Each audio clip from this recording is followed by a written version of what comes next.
Adani group का ये जो डेट बर्डन है अगर वो कोलैप्स होने लगता है तो इंडियन बैंकिंग सेक्टर के ऊपर क्या इंपैक्ट पड़ेगा, सबसे पहले हम वो समझने की कोशिश करते हैं। तो प्रेजेंटली अगर आप देखें तो अडानी ग्रुप के ऊपर अराउंड 2 लाख करोड़ का डेट बर्डन है और ये बोला जाता है कि जो इंडियन बैंक्स है उसका एक्सपोजर इन 2 लाख करोड़ रुपए में अराउंड 40% के आसपास है। यानी अगर आप एक्यूरेटली देखें तो इंडियन बैंक्स का एक्सपोजर अडानी ग्रुप के डेट में अराउंड 81,200 करोड़ के आसपास है। और ये जो इंडियन बैंक्स का 40% एक्सपोजर है इसमें आपको ये जान के हैरानी होगा कि ये जो 40% लोन एक्सपोजर है इसमें 30% लोन एक्सपोजर सिर्फ पीएसयू बैंक्स का ही है। यानी जो पब्लिक सेक्टर बैंक्स है उनका एक्सपोजर इस 81,200 करोड़ में अराउंड 61,000 करोड़ के आसपास है। और वही अगर आप प्राइवेट बैंक्स की बात करें तो इनका एक्सपोजर इस 40% लोन में अराउंड 10% के आसपास है, जो कि अराउंड 20,000 करोड़ के आसपास होता है। और इसी रीजन की वजह से आज अगर आप देखेंगे तो निफ्टी बैंक जो है वो अराउंड 3.13% डाउन था। और वही अगर आप स्पेसिफिक स्टॉक्स देखेंगे तो आईसीआईसीआई बैंक आज 4.33% डाउन था,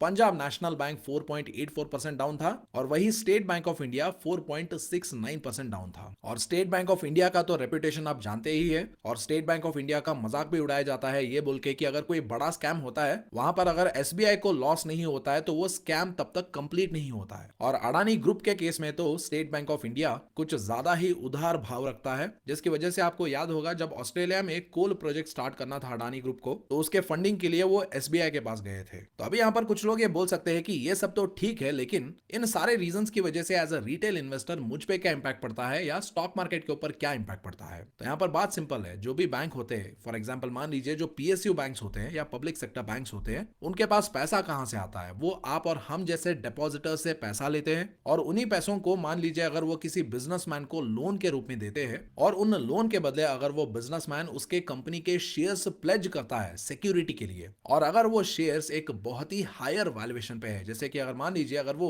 300 प्राइस टू अर्निंग्स रेशियो पे ट्रेड कर रहे हैं यानी वो एक इन्फ्लेटेड वैल्यूएशन पे ट्रेड कर रहे हैं, अगर कोई बिजनेसमैन ऐसा शेयर्स प्लेज करके लोन लेता है तो वो लोन बहुत रिस्की बन जाता है। क्योंकि अगर किसी बिजनेसमैन ने 100 रुपए का लोन लिया है और उस लोन के बदले अगर उसने 100 रुपए के उसके कंपनी के शेयर्स प्लेज किया है तो फ्यूचर में ऐसा हो सकता है कि अगर वो एक एक्सट्रीमली हायर वैल्यूएशन पे है और अगर उसका वैल्यूएशन ड्रॉप होता है जिसकी वजह से शेयर प्राइस 100 रुपए से 15 रुपए पे आ जाता है, यानी इस एक्सट्रीमली हाई वैल्यूड स्टॉक में अगर 85% का डाउनसाइड है जिसकी वजह से वो 100 रुपए से 15 रुपए पे आ जाता है। और ऐसे वक्त पे अगर बाय चांस अगर वो बिजनेसमैन उस 100 रुपए के लोन के ऊपर डिफॉल्ट कर देता है तो बैंक क्या करता है, बैंक उसके जो प्लेज शेयर्स है जिसका वैल्यू अभी 15 रुपए है उसको मार्केट में बेचता है और बैंक सिर्फ 15 रुपए ही रिकवर कर पाता है और बाकी के जो 85 रुपीज है वो बैंक को एज अ लॉस सहना पड़ता है। तो अभी एक कॉमन सेंस वाला क्वेश्चन ये आता है कि ये जो 85 रुपीज का लॉस हुआ है इस पीएसयू बैंक को, वो 85 रुपीज किसका पैसा है? जी हाँ, वो आप और हमारा पैसा है जिसको हमने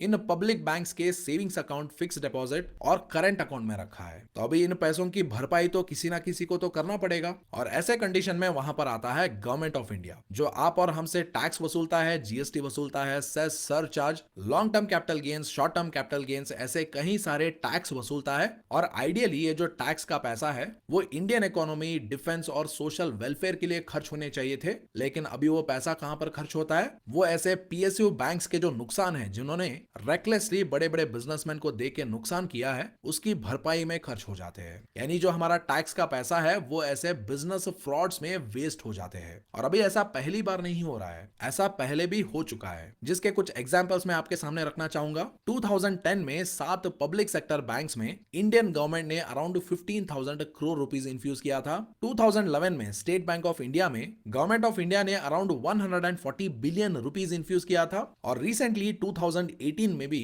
गवर्नमेंट ऑफ इंडिया ने एसबीआई में अराउंड 4,500 करोड़ का कैपिटल इन्फ्यूजन किया था। तो इस तरीके से ये एक विशियस साइकिल बन जाता है जहां पर गवर्नमेंट पब्लिक सेक्टर बैंक्स को प्रेशराइज करता है अपने फेवरेट बिजनेसमैन को सपोर्ट करने के लिए जो उनके गवर्नमेंट को सपोर्ट करता है, और पब्लिक सेक्टर बैंक्स को मजबूरी में रिस्क होने के बावजूद भी एज ए बिजनेसमैन को बड़े बड़े लोन देने पड़ते हैं, जो कि अनफॉर्चुनेटली अगर फ्यूचर में डिफॉल्ट हो जाते हैं जैसे अनिल धीरूभाई अंबानी ग्रुप के केस में हुआ था, तो वो बैंक्स के लिए और बैंक्स के अराउंड जो फाइनेंशियल फाइनेंशियल सिस्टम होता है उसके लिए एक बहुत बड़ा लायबिलिटी बन जाता है। तो इसका इंपैक्ट स्टॉक मार्केट पे दो लेवल्स पे होता है। पहले लेवल पे अभी अगर आप देखेंगे तो गवर्नमेंट के पास शॉर्टेज ऑफ फंड्स है, यानी गवर्नमेंट के पास खर्चे करने के लिए ज्यादा फंड्स नहीं है, जिसकी वजह से उन्होंने आईआरसीटीसी और एलआईसी जैसे कंपनीज का भी आईपीओ ला दिया। और कुछ टाइम पहले आपको याद होगा फाइनेंस मिनिस्टर ने डिसइन्वेस्टमेंट अनाउंस किया था, जिसके अंडर पब्लिक सेक्टर के बहुत सारे एसेट्स उन्होंने बेचा और फंड्स जुटाया, और अभी भी ये डिसइन्वेस्टमेंट जारी है। और ऐसे कंडीशन में अगर पब्लिक सेक्टर बैंक्स प्रेशर में आ जाते हैं और उन्हें बेल आउट करने के लिए अगर गवर्नमेंट ऑफ इंडिया को ज्यादा पैसे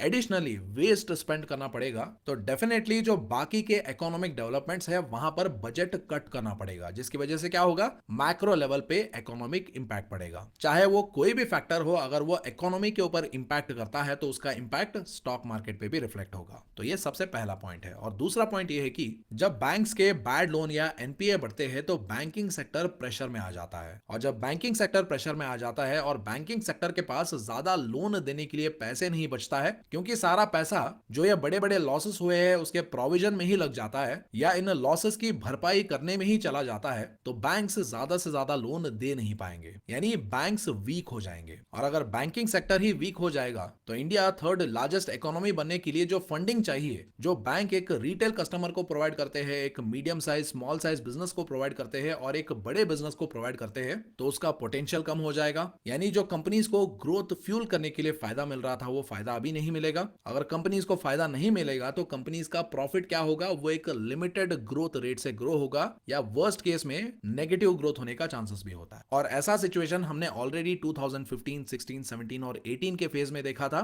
जिस वक्त इंडियन बैंक्स जो है वो ट्रिमेंडस प्रेशर के अंडर थे। और जब किसी कॉर्पोरेट या किसी कंपनी के प्रॉफिट्स इंपैक्ट होते हैं तो ऑब्वियसली उसका इंपैक्ट कंपनी के अर्निंग्स पर शेयर पे पड़ता है। और स्टॉक मार्केट में अगर अर्निंग्स पर शेयर कम होता है तो स्टॉक प्राइस भी कम होता है, और अगर एक कलेक्टिवली होता है तो इसका एक कलेक्टिव इंपैक्ट पूरे स्टॉक मार्केट के ऊपर पड़ता है। तो इस तरीके से यहाँ पर सिर्फ गौतम अडानी जी का ही नहीं बल्कि एक रिटेल इन्वेस्टर का भी नुकसान होता है। और यहाँ पर मैं आपको एक फन फैक्ट भी बता दूं, यहाँ पर नुकसान सिर्फ रिटेल इन्वेस्टर और अडानी जी का ही नहीं हो रहा है बल्कि यहाँ पर एलआईसी का भी नुकसान हुआ है, क्योंकि लास्ट 2 दिनों में जो अडानी ग्रुप में क्रैश हुआ था उसमें एलआईसी को अराउंड 18,000 करोड़ रुपीस का लॉस हुआ है, क्योंकि पता नहीं क्यों अचानक सा एलआईसी जो है वो अडानी ग्रुप ऑफ कंपनीज में इन्वेस्ट करने लगा था कुछ टाइम से। और यहाँ पर कुछ लोग ये बोलते हैं कि गवर्नमेंट एलआईसी को प्रेशराइज कर रहा था, जिसकी वजह से एलआईसी जो है वो पब्लिक का पैसा अडानी ग्रुप में लगा रहा था। और कुछ लोग ये भी बोल रहे थे कि अडानी ग्रुप में उनको पोटेंशियल नजर आ रहा था, जिसकी वजह से एलआईसी ने अडानी ग्रुप पे पैसा लगाया था, ऐसा भी कुछ लोग बोलते हैं। लेकिन आपके ओपिनियन में आपको क्या लगता है, क्या गवर्नमेंट एलआईसी को अडानी ग्रुप में इन्वेस्ट करने के लिए प्रेशराइज कर रहा है, या एलआईसी खुद अडानी ग्रुप को एक बेटर इन्वेस्टमेंट के रूप में देखता है जिसकी वजह से उन्होंने उसमें इन्वेस्ट किया है? जो भी आपको लगता है वो आप कमेंट सेक्शन में जरूर शेयर करें।